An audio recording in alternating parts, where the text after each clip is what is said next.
वर्नोट केरल में हुए भीषण भूस्खलन में 90 से अधिक लोगों की मौत हो चुकी है। ढलान के नीचे से चट्टान, जमीन या मलबे जैसी सामग्री के बड़े पैमाने पर इधर से उधर होने के चलते भूस्खलन होता है। बता दें कि ब्रिटिश जियोलॉजिकल सर्वे के मुताबिक भारी बारिश से जमीन में नमी आना और निर्माण सामग्री का कमजोर होना भी भूस्खलन का कारण है। मानसून का मौसम आते ही पहाड़ी इलाकों में लैंडस्लाइड आम बात है। कभी कभी लैंडस्लाइड में जान माल का भी खतरा हो जाता है। लैंडस्लाइड अक्सर भूकंप, बाढ़ और ज्वालामुखी फटने के साथ भी आते हैं।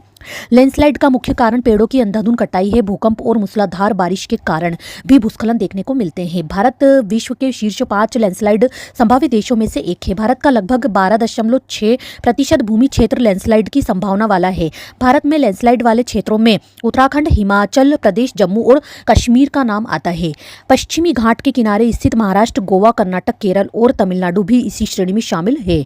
भारत में लैंडस्लाइड के प्रबंधन के लिए अनेक कानून बनाए गए हैं। भूस्खलन की घटनाएं आमतौर पर ऐसे स्थानों पर अधिक होती है जहां ये परिस्थितियां होती है, जैसे कि पहाड़ी और पर्वतीय क्षेत्र जैसी खड़ी ढलानें और भूस्खलन की घटनाएं सामान्य है। जहां चट्टानें, जोड़ और दरारें, जैसे कमज़ोर वायुदार मिट्टी, वनों में आग लगने से मिट्टी कमज़ोर हो जाती है, जिससे भूस्खलन का खतरा बढ़ जाता है। मानवीय गतिविधियां भी इसके लिए जिम्मेदार हो सकती है। भूस्खलन से बड़ी संख्या में मानव आबादी को जानमाल की हानि होती है।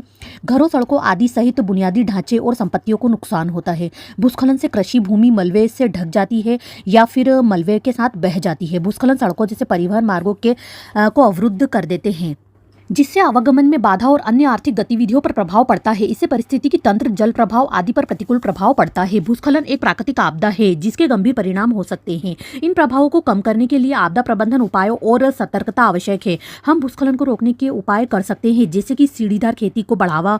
सीढ़ीदार कृषि भूस्खलन के खतरे को कम करने में मदद कर सकती है।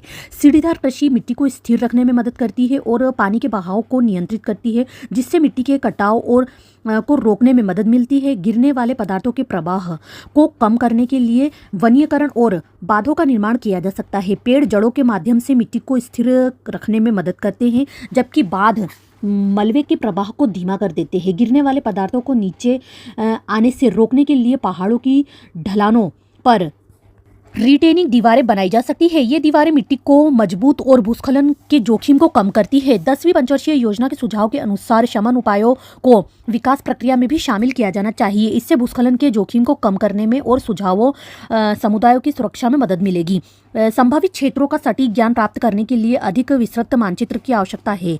इससे यह निर्धारित करने में मदद मिलेगी कि कौन से क्षेत्र भूस्खलन के लिए सबसे अधिक संवेदनशील है और कहाँ शमन प्रयासों की सबसे अधिक आवश्यकता है। इस तरह की आपदाओं से निपटने के लिए स्थानीय समुदाय के पारंपरिक ज्ञान का उपयोग किया जाना चाहिए। पारंपरिक ज्ञान में भूस्खलन के संकेतों को पहचानने और उनसे बचने के तरीके शामिल हो सकते हैं। शिक्षा और प्रसारण आपदा प्रबंधन प्राधिकरणों के साथ साथ स्थानीय समुदाय की तैयारी सुनिश्चित करने में मदद कर सकते हैं। इससे यह सुनिश्चित होगा कि लोग भूस्खलन के लिए तैयार हैं और जानते हैं कि आपदा की स्थिति में क्या करना चाहिए।